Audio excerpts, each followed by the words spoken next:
Hello and congratulations on getting access to this video course on how to optimize your videos before making your YouTube videos live. So this is video number 1, which is the introduction to YouTube search engine optimization. So I want to first start out by saying the goal is to focus on doing the right amount of keyword research and video file automation before actually uploading any of it to YouTube. So essentially this is all about what most people forget about doing before making their YouTube video live. Because if you think about it, most people think about, okay, what do I do after I upload this video? They don't really think about what they have to do before making it live. So this is not about what you can do afterwards, as that is a totally different focus, but rather before. So besides simple optimization, you really need to know that YouTube ranks the videos that people watch the longest. Meaning, let's say for example that we have a 10-minute video. YouTube looks at that video. They look, yes, at the likes, dislikes, and comments, but they also look at, okay, do people actually watch most of this video? And based on, let's say, 1,000 views, how many of those 1,000 views actually watched either 50% or 100%, or how many minutes total? 1,000 times how many minutes was watched. So they really look at how long people watch the videos as a whole. Meaning the more viewers and the longer that they watch, that will get you ranked up further and further up. So instead of focusing on, spammy tactics, tons of backlinks, and all of that, our goal here is to really focus on the user experience. So what I want to do now is give you a quick overview of what's inside this video course. This is, of course, video number 1. Video number 2 is going to be about competitive research, or in other words, researching your competitors to kind of get a better idea of why YouTube is ranking those videos. Video number 3, we'll talk about highly searched keyword terms and how you can find those for your product or service or whatever you're trying to promote. Video number 4, we'll talk about your title and your description. Video number 5, we'll talk about video file optimization. So we're going to optimize the actual file, because each file has essentially information in it. And of course, video number 6 will talk about why your thumbnail is important and how to make it professional and good looking. And video number 7 will talk about video length and why that matters. We talked briefly about it just now, but I'm going to dive in deeper in that video. And of course, last but not least, I'm going to give you a secret tip on how to outrank your competitors in video number 8. So before we get started, I want to talk about what you need to have in hand. You're definitely going to need your product or service and an idea of the niche that you're targeting. You also need to have a video that is ready to be uploaded. And with that said, let's move on to video number 2. Hello and welcome back. This is video number 2. So let's talk about competitive research.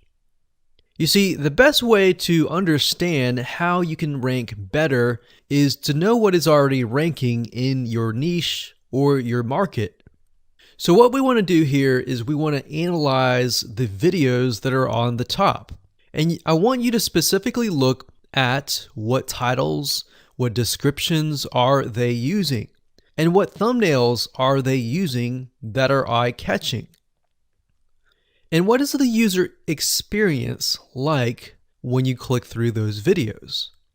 So let's go ahead and do some competitive research.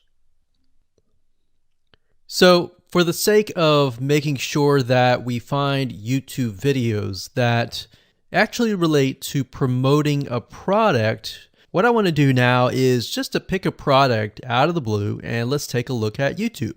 So one product that I've been using for a while now, which has been really, really awesome, is called the Instant Pot. It's basically a pressure cooker that cooks food at a really fast rate.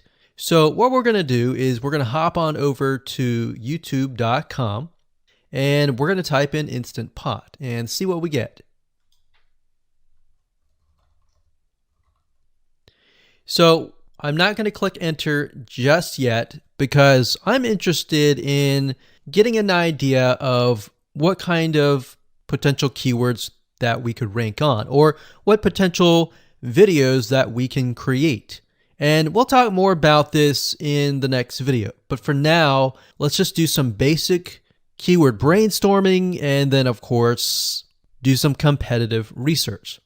So Instant Pot, we got Instant Pot recipes, we got Instant Pot ribs, Instant Pot roast. So let's just click here and see what we get. Now we can see how to use Instant Pot has 316,000 views right here. Instant Pot chicken, top 6 easiest things to cook in your Instant Pot. Perfect for beginners. All right. So let's just take a look at the top 3. So let's go ahead and open those up. And let's analyze them. So the first one is this one here. And let's pause the video. We'll skip the ad. All right.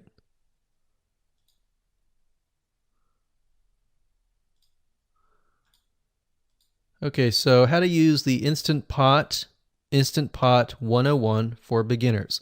So if we think about the type of audience that the Instant Pot attracts, it attracts somebody who has a busy life, who may be a beginner at cooking and just wants a quick and easy meal done fast. So we can see that. So one thing that I like to do is I like to copy the titles to Notepad. Just kind of get an idea of what we're dealing with. So that's the title. Looks like she's promoting an Amazon affiliate link. We can see that here, Amazon.to. We've got Instant Pot hacks, Instant Pot yogurt, and all that. So what she's doing, it's very funny, but she may not realize she's doing this, but what she's using is a method called siloing. And she's basically telling YouTube, hey, not only do I have this video on Instant Pot, I've got Instant Pot hacks, yogurt, recipes, and other recipes. So let's just copy that in here. So that's video number 1. So we're going to rank it from video 1, video 2, and video 3. Let's scroll down a bit. We've got 373 comments. I will say when it comes to YouTube, they're looking for engagement. So comments is good, likes are good, even dislikes are good as well. Even though dislikes are bad from a human standpoint, it tells YouTube that there is engagement. All right. So sometimes we're going to be able to view, we can't do it here, but sometimes you'll actually be able to view more data. But for now, you can't hear. Now, we can actually dig deeper if we want to. So let's just take a look at Natural Brittany's YouTube channel. Because when you're doing competitive research on YouTube, it's not just that particular video. It's actually the whole YouTube channel as a whole, the authority that that channel holds. So she has 116,000 subscribers. Click on the videos. She has a good amount of videos that talk about anything, looks like from cooking, from budgeting, from grocery, a lot of very similar videos. So let's scroll down. And now let's go ahead and take a look at the second highest ranking video. So if we go back over to here, and this is the Instant Pot chicken, cook with me, meal planning, meal prepping, Sunday setup.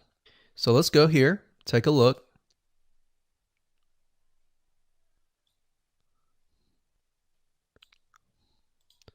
Okay, let's see here. So it's a 20-minute video, all right? And it has 658 likes, 5,000 views. If we take a look at this video here, this has 320,000 views and 7,000 likes. Now, notice how it says 13 minutes here, and notice how it says 20 minutes here. We'll go back to this later on. All right, so we'll talk more about why a certain amount of time of your video is important, why the timing is important. And why is it that this lady has only 5,000 views, whereas the other lady has 300,000, and this lady is ranked right below that lady? All right. So why is that important? And why does that correlate to the time? So we'll talk more about that later on. But for now, let's just do competitive research. We're not trying to figure things out right now, and go from there. So if we take a look at the description, it says cook with me as I try a new recipe with Instant Pot. So the description contains the keyword. Sunday setup. Looks like she's got some Amazon links. And if we think about Instant Pot, who could it be targeting? All right, so this lady calls out people who are trying to prep on Sunday. So if we can get an idea of who it's targeting mothers, it's targeting people who are busy, who maybe only have time on Sundays to set things up. And chicken is a common thing, so maybe she's getting a lot of clicks. We don't know exactly, but we know that the headline and the description work together and getting clicks. All right, back over here, this is the third one. So let's take a look at this one. So this one is 8 minutes, but it has a lot more views than those other two videos, but it's shorter. It's shorter, but it has longer amount of views, and it's third. It's got 11,000 likes and 633 dislikes. If we scroll down, we can see that it has more comments than the first one. So why is it that the first one is number one and this one is the third one and it has more views and more comments? Well, we don't know exactly why, but I have a hunch as to why that is, which we'll talk more about ranking and what Google and YouTube is looking for later down the road. So that's that. Let's just copy that title. And I'm going to go ahead and pause this video and we'll copy and paste that information to the notepad. Okay, so I went ahead and copy and paste the information. So this is video 1, this is video 2, and this is video 3 down below. So let me make this bigger so we have this information. So as we're kind of analyzing the competitor, we want to save this for later, but can you kind of see a similarity here? So this is calling out the target audience. This is calling out the people who are busy, essentially. And top 6 ways, top X ways, top certain number ways is always a good title. So perfect for beginners. So if you can imagine, we already see that this title has beginners. This one's calling out perfect for beginners. And this one essentially is calling out people who are busy. So it's a target audience. So that's key. So having this in hand gives you a better idea on what potential titles and descriptions that you can have. Now, you can do some deeper dive competitive research using specific tools. And one specific tool is called Social Blade. So that's socialblade.com, as you can see here. And I like to use this to kind of get a better idea of the YouTube channel as a whole. Because what you're trying to figure out is, did this person rank because their channel as a whole has a lot of traffic? Or did this person rank simply because of the titles and the description? So there's many factors that come involved, but let's take a look at Naturally Brittany. So let's go ahead and copy this. And you basically want to come here and type in the username of the YouTube channel. So we'll go ahead and click this here. Okay, so we can see here that this is Naturally Brittany, 116,000 subscribers. She's got 19 million video views. So that kind of gives us an idea of how easy it is to break through.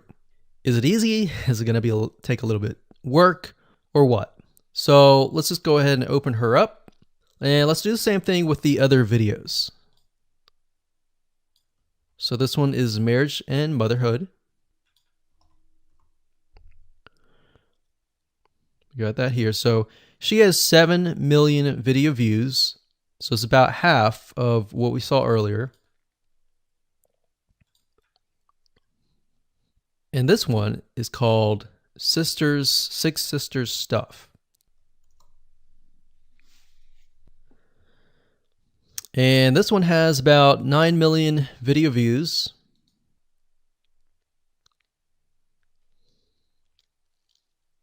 So right off the bat, we can see that if we were to rank on the keyword Instant Pot, it's going to take a lot to break through.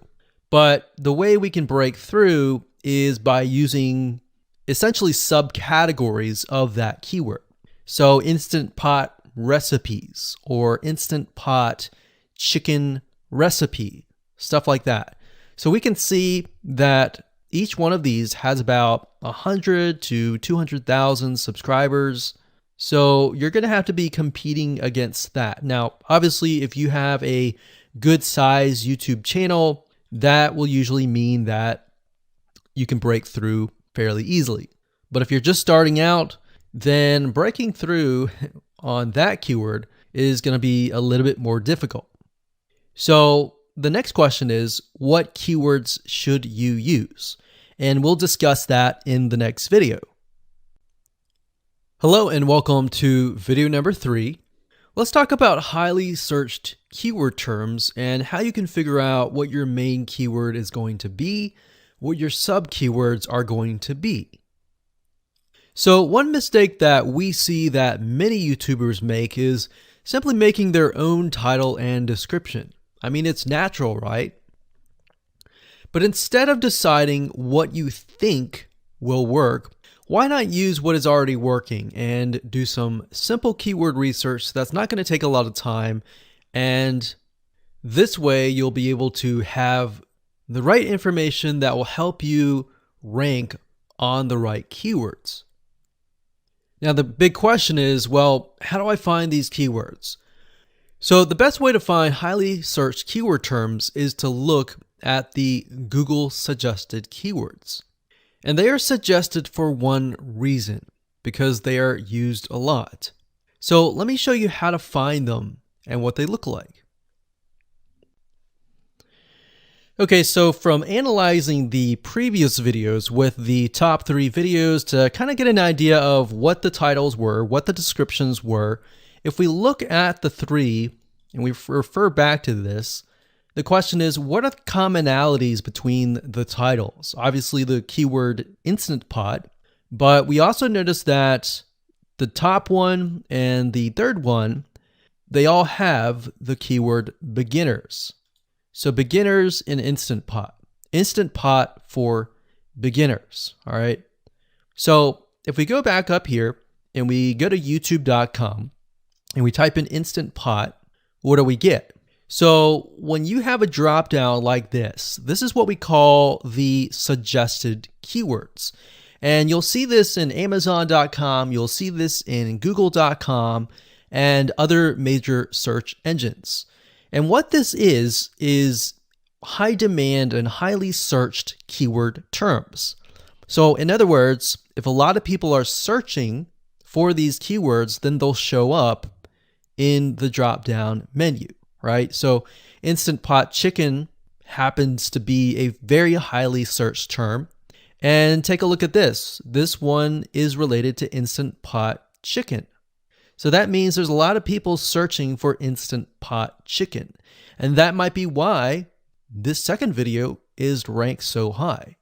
Let's scroll down and take a look. So as we're scrolling down, I also want you to kind of keep an eye on the thumbnails, because the thumbnails are key. So we got top 6 easiest things to cook in your Instant Pot. And I'll say, as an Instant Pot user, I really didn't know what recipes were out there that would fit the Instant Pot. Because the Instant Pot, the way it cooks is it pressurizes the food, and you need a little bit of liquid inside it to pressurize. So what I was doing is I was looking for recipes that were specifically made for the Instant Pot. So a lot of these people that are coming here, they don't know. They're just looking for recipes. So the 30 Instant Pot recipes gives people an idea. Oh, okay, I've got 30 recipes that I can pick and choose from. So if you scroll down, it says Instant Pot Ultra. All right. So if we go back here, so Instant Pot Chicken is definitely a top one. Instant Pot Spaghetti, how to use an Instant Pot. Instant Pot Cheesecake, Yogurt, Pho, Beef Stew, Whole Chicken, Rice, and Instant Pot Roast. So these are highly searched keywords. Now let's hop over to Google and see what we get. Do we get the same thing? Do we get something different? So if you go to Google and you type in the same thing, Instant Pot, we can see that we've got Instant Pot recipes, Instant Pot chicken. So notice that the chicken and the roast beef or the pot roast seem to appear both in Google and in YouTube. So whenever you see that, that's a good sign, because you got to understand people searching in YouTube are very different than people searching in Google. They don't show the exact same thing. But if they do, that gives you an idea that if you rank on that term, that you will be able to get traffic from Google and YouTube. Okay, so let's go back here. So Instant Pot Chicken. So let's just do a search and see what we get. So another place to find the Google suggested keyword terms is to scroll all the way down to the bottom. So there we go. So Instant Pot recipe. Now these are specifics, all right? These are searches related to Instant Pot. So people are looking to buy Instant Pot Amazon.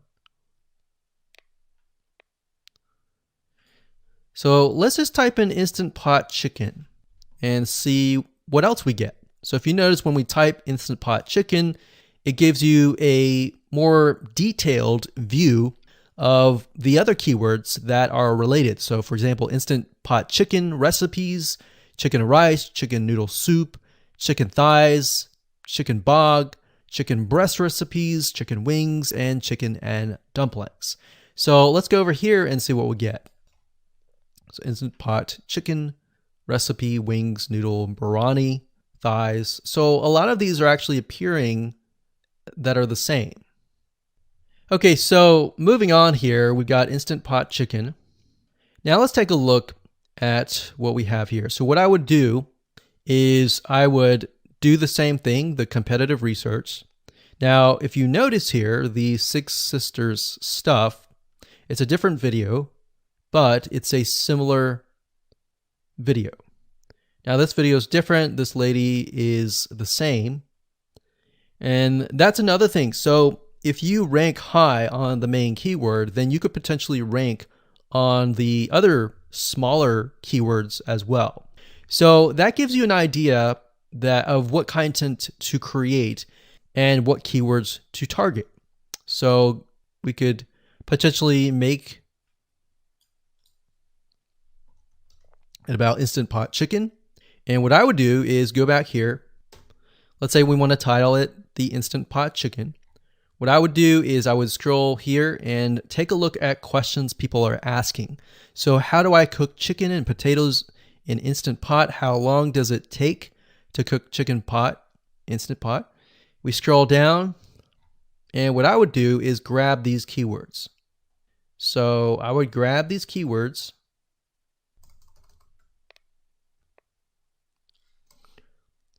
So what we want to do is we want to have a main keyword, and then we want to have sub keywords.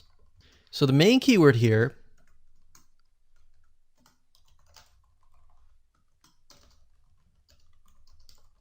would be Instant Pot Chicken.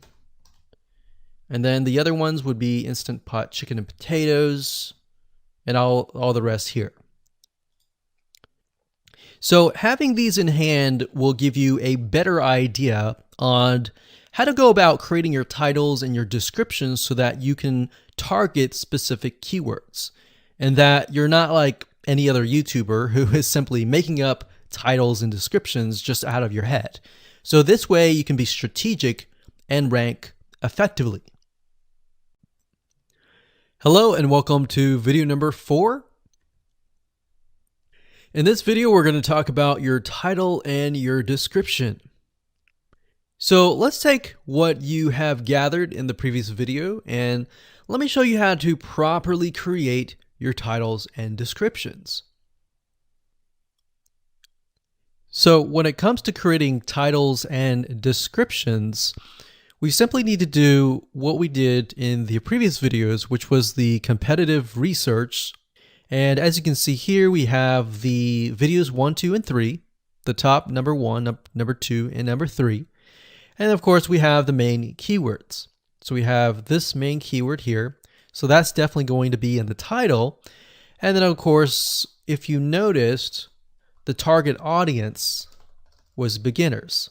So essentially what you're noticing here is that people are calling out the audience, and then of course they have the keyword in the title itself. And then of course you want to make sure that title, main keyword, and target audience is also going to be in your description. Now, what I like to do is I like to go look at magazines in that niche. It doesn't necessarily have to be exactly, in this case, Instant Pot, but it needs to be somewhat of that genre. Now, one thing that I noticed was when we took a look at the Instant Pot chicken, you could write out something like top 6 easiest things. So instead of things, you could say chicken recipes or pot roast recipes to cook in your Instant Pot. Or you could say something like Instant Pot chicken dash top 6 easy recipes, or you could use a number. People like numbers, especially knowing that somebody gets an Instant Pot for the sake of saving time. You could say top 6 easy chicken recipes that take less than 30 minutes. Now, obviously, that's a little bit long, so let's head on over to Google here. So like I said, I like to use magazines. Magazines do a great job in creating titles. So as you can see here, I typed in Instant Pot magazine, and to the right, you'll notice that there's Instant Pot all-time recipes. So let's just go ahead and open that in a brand new window, like so. So it looks like we have to pay, but let's just go ahead and click the free sample. So we can see Instant Pot's all-time best recipes. So you could do something like all-time best chicken recipes, or Instant Pot dash all-time best chicken recipes, or all-time best chicken Instant Pot recipes. So obviously here we're not going to copy word for word because that's plagiarism, but we're going to use something different. We're going to tweak it around. What we're looking here is for headlines. So let's go back here. So it says everyday Instant Pot, 115 delicious, family friendly pressure cooker. So we can say everyday Instant Pot, 6 delicious family pressure cook recipes. So everyday Instant Pot chicken, as long as the word Instant Pot chicken is in there. So we got 66 Instant Pot recipes that put your pressure cooker to work. So we could say something like 6 Instant Pot chicken recipes that take less than 15 minutes. And yes, believe it or not, Instant Pot can literally cook something like a pot roast within less than an hour, or sometimes half an hour. Because it's a pressure cooker, it cooks a lot faster. So that's what I like to do, is I like to take a look at magazines. So it doesn't necessarily have to be Instant Pot in this example. It can be another food magazine. So essentially that's how to create the titles. As far as the description goes, if you take a look at what they've written here, the first one that's ranking really well, as you can see here, we've got Instant Pot 101 for beginners. So you'll notice that they are trying to target the keyword Instant Pot 101 for beginners. So they've stated that in the title, and they've also put it in the description. So it says everything you need to know about how to use the Instant Pot in a beginner Instant Pot recipe. So notice that they use the keyword beginner Instant Pot twice. And then of course they got Instant Pot hacks, Instant Pot yogurt. And what they're essentially doing here is they're linking to other related videos. Now, Google's smart enough and YouTube's smart enough to have an algorithm to read the description and think, okay, they've got other videos that they've created that are related to Instant Pot. This video must be good, or this channel must have a lot of relevant information. So we're going to rank it a little bit higher because it's going to give people what they want to see. So now we look down here, it says Instant Pot chicken. So this is the lady who is ranking really high on Instant Pot, but also Instant Pot chicken. So it says cook with me as I try a new recipe with my Instant Pot. So we can see the keyword Instant Pot here. And as you can see, the description is really written for the user, but it contains the keywords that are necessary. So you don't need to write something like Instant Pot chicken or something that's just a bunch of garbled information. You want to make sure that the title and the description attract people first and foremost, and then embed the keywords within. So the third one, we've got top 6 easiest things to cook in your Instant Pot, perfect for beginners. So it says, today I'm sharing with you the 6 easiest things to cook in your Instant Pot. So you can see here, the title is here, but the title is also in the description. It says, now these are perfect if you are just starting out or even had the Instant Pot for a while. So you can see the keywords that are embedded, but it's really written for the user. And that's the way it should be, because the title and the description will actually show up in the YouTube search engine, as you can see here. So we've got the title, we've got the description. So we want to make sure that the first sentence in your description is catchy as well. Hello and welcome to video number 5. Let's talk about video file optimization. Did you know that all files contain data that tells YouTube what your video could be about? Let me show you. Okay, so the way that YouTube gets an idea of what your video is about is by transcribing it. And for the most part, it can usually figure out what your video is all about if you have voice and speaking in it. Now, you can go one step further by adding what we call video file metadata. It's very similar to a website metadata. So for example, if you right click on any website and you click on view page source, up at the top, you're going to see a lot of what we call metadata. So right here, we can see the name, the title, the description, and all that information.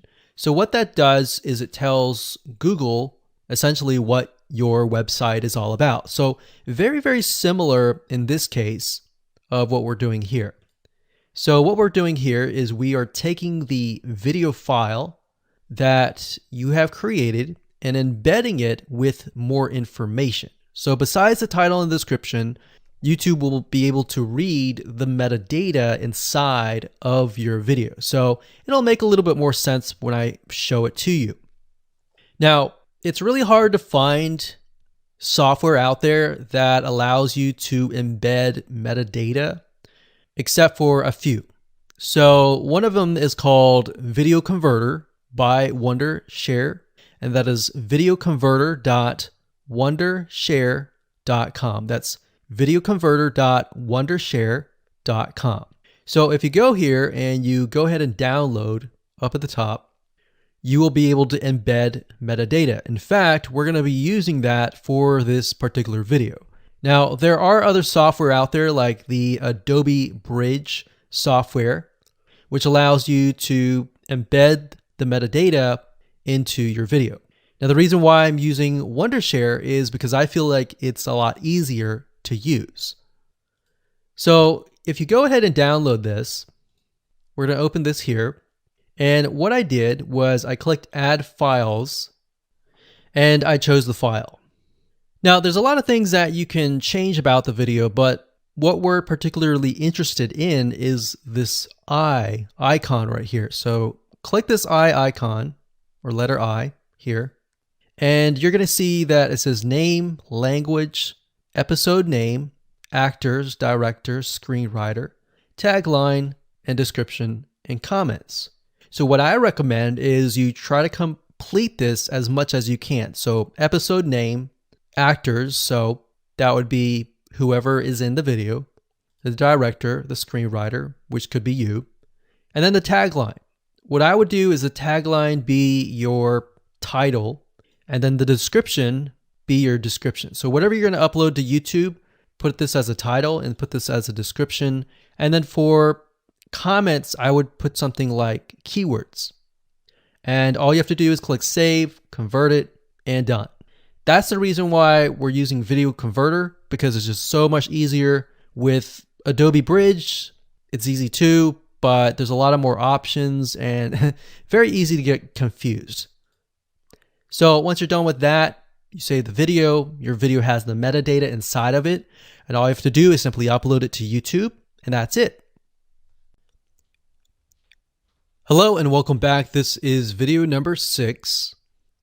Let's talk about your thumbnail and why that is important. You see, since our goal is to get more clicks or more views to your YouTube video, we have to rely on attracting viewers. So if you think about it, the thumbnail is the first thing people see as they are scanning to find what interests them the most. So in other words, if you think about it, if you go to youtube.com and you type in a keyword, you're going to see all the results with thumbnails, the titles, the descriptions, and all of that. So that's the first thing that they see. So let's discuss what your thumbnail should contain and what's working in your market and how to figure that out.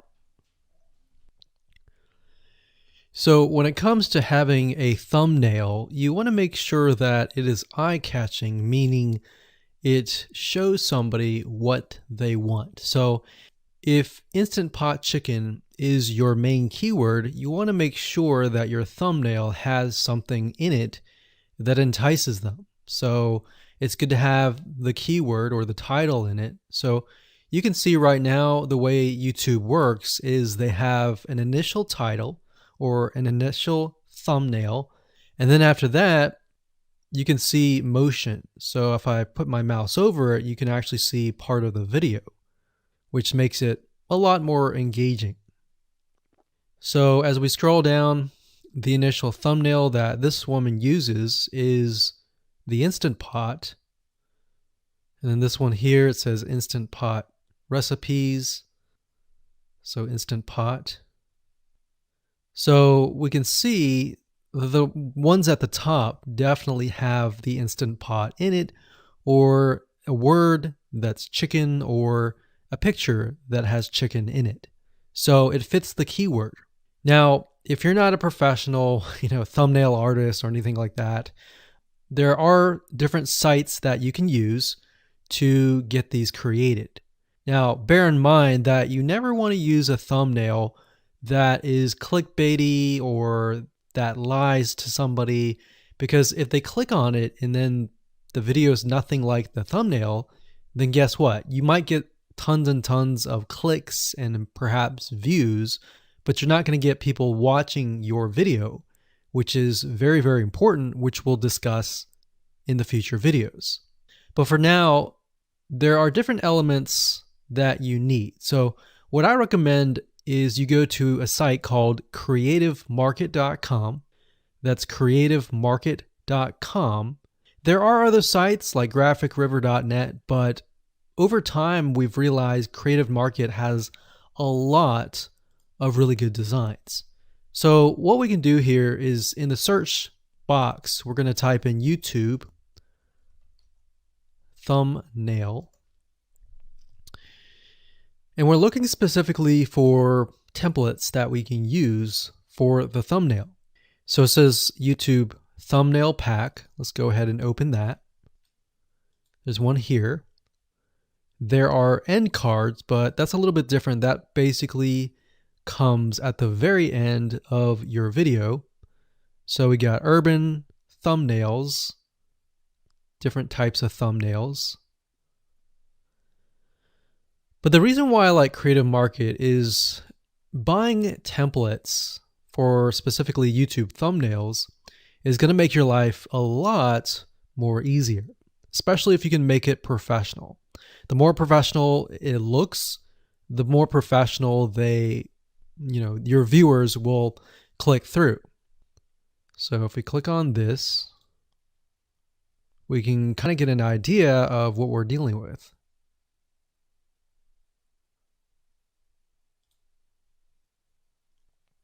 And here's more thumbnails here as well. Now, over time, we've realized with YouTube thumbnails, more and more designs are becoming minimalistic, meaning it's not too fancy, but it's got just enough information to tell the person what it is all about. So it could have text, it could have pictures, but you really need to know what your YouTube video is about before you can create your thumbnail. In fact, I recommend that you create your YouTube video first and then you create your thumbnail so that you can make sure that you attract the right person. Now, what we found a little bit of a technique is to create a thumbnail that is related to essentially the end, meaning if you're creating an Instant Pot chicken recipe, you might want to show the chicken already cooked. So essentially what people get if they click through. So that way people think, oh, okay, this looks really nice. I'm going to click through. And they're more likely to actually watch all the way through to the end. And that's what we want. We want people not to just click through, but to watch all the way till the end. And that's actually going to help us with the ranking. Hello and welcome to video number 7. Let's talk about video length in more depth. So the big question is, how long should your video be? While yes, most folks have said that your video should be short due to attention span, and that's something that we've talked about in the past, and that definitely worked in the past, and that still is true that people's attention span are short. But today, in terms of YouTube, your video length should be longer, and here's why. Did you know that YouTube ranks your video based on how many minutes your viewer watches? We talked briefly about this in video number 1, but I want to talk about why that is the case. Statistically speaking, most people that we have found, based on statistics that we have seen in YouTube, most people watch about 50% of a video. Even the people that are interested in a video, they watch 50% of a video. So if that, in this case, is a 5-minute video, an average viewer is only going to watch about 2.5 minutes. Now, here's why that is important. If you're competing against someone who has a 30-minute video and their viewers watch 15 minutes, which is about 50%, well, guess what? Even if they can have less viewers than you, they're going to beat you because they have a longer video. So if you got the 2.5, they've got the 15 minutes, they can send less people and still beat you. And YouTube will favor them in the end. Now that, of course, is assuming that the views are legitimate and people are actually watching. And that's why user experience is so important. So to give you some real life practical application, let's hop on over to YouTube and I'm going to show you proof that this works. Okay, so let's take what we learned and what we just discussed and apply it to some real life practical application. So if we head on back over to youtube.com, we type in the keyword Instant Pot recipes, we can see this one, and this one. So let's go ahead and open these up. So we got this one, and this one. So that's 1, 2, and 3. The first one has about roughly 8 minutes or 9 minutes. We'll say 9 minutes. The second one has about 27 minutes. And the third one has about 20 minutes. Okay. So essentially the second and third have about double the amount of time. So like we talked about, most people watch about 50% or less, and then they quit. That's the average, right? So if that's the case, this person here, even though they have more views, see that? 800,000 views, even though they have more views, they're competing with somebody with a 30-minute video. Essentially, it's 27 or 28, but close to 30. So if we round that, we'll just say this is 10, this is 30, and this is 20. All right, so let's keep it at even numbers. So if that's the case, there's 4 minutes here, 15 minutes here, and 10 minutes here. So this means that the person with the less amount of minutes, they're going to need a lot more views and a lot more people watching it.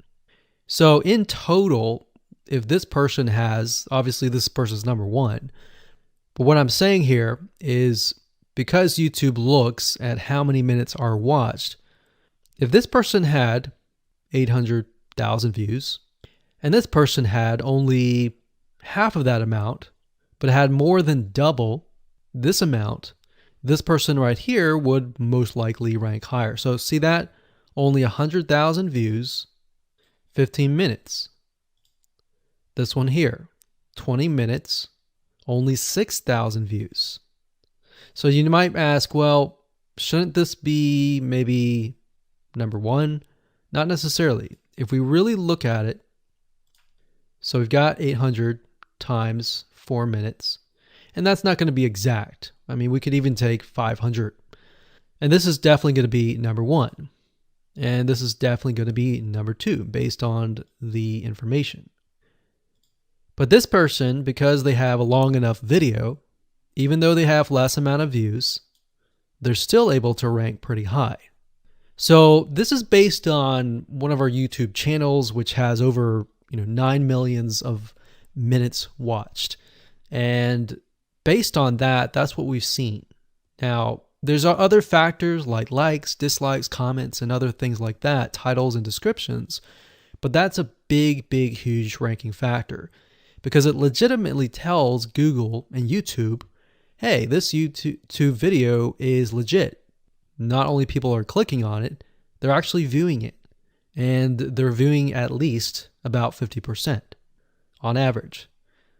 So that's why the video length is important. Now, you don't want to make a long video just to make a long video. You want to make a video that has really good content. And that's the goal. It's not based on spammy backlinks or anything like that.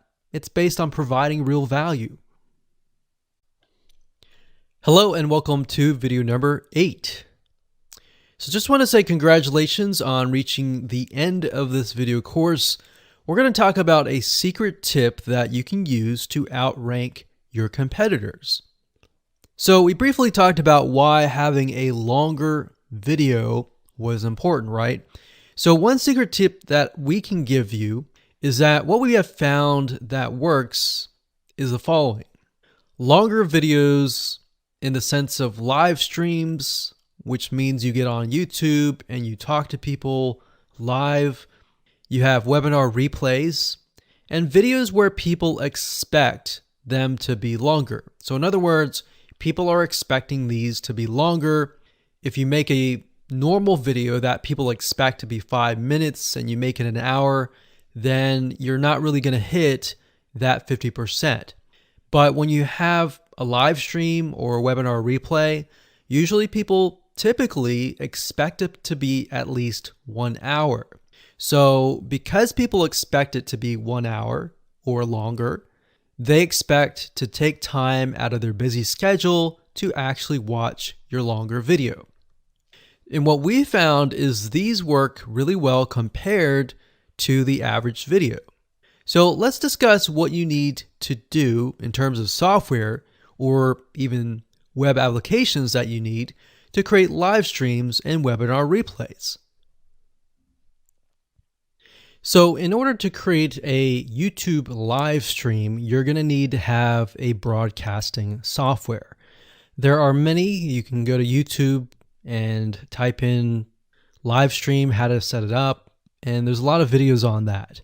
But this is one particular one that we have used and that has worked really, really well for us. It's called Open Broadcaster Software, and it's free, best of all. And that is located at obsproject.com. So as you can see here, there is versions for Windows, Mac, and Linux. So it's simply as easy as downloading and you can start streaming.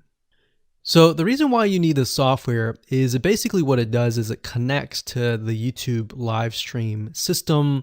And when you're ready, you click record and you're good to go. Now, I'm not going to go in depth on how to use this product just simply because there are so many different options and so many different ways of using it. Now, like I said, the tip is when outranking your competitors to have longer views. This is good for kind of a face-to-face talking head type long video. Now, if you want to use a camera, you can do that. If you want to do something like screen capture, meaning you're going to show your screen, then you're going to want to use something like GoToWebinar. And you can go to gotomeeting.com/webinar to do that. Another tool that we have used, which as of now, it is free, and who knows, it could change. So GoToWebinar does cost money, but it's a nice way to kind of engage with people. So this is the route that I would go if you are engaging with people. If you're not engaging with people and you're simply doing screen capture, there is a tool called Use Loom. Let me show it to you. So useloom.com. Loom is essentially a Chrome plugin, and what it does is it allows you to record your screen. It's super easy to use. In fact, it's super, super fast. It's so fast that you can literally start recording, and within seconds when you're done, you'll have the video in hand. And you can download the actual video file to your computer really fast. So those are the three options that I would go to, and really depends on the avenue that you want to take. So like I said, create a longer video, but just don't create any content. Make sure that the content is valuable, because you want to make sure that people watch all the way through. Or if not, watch at least 50%.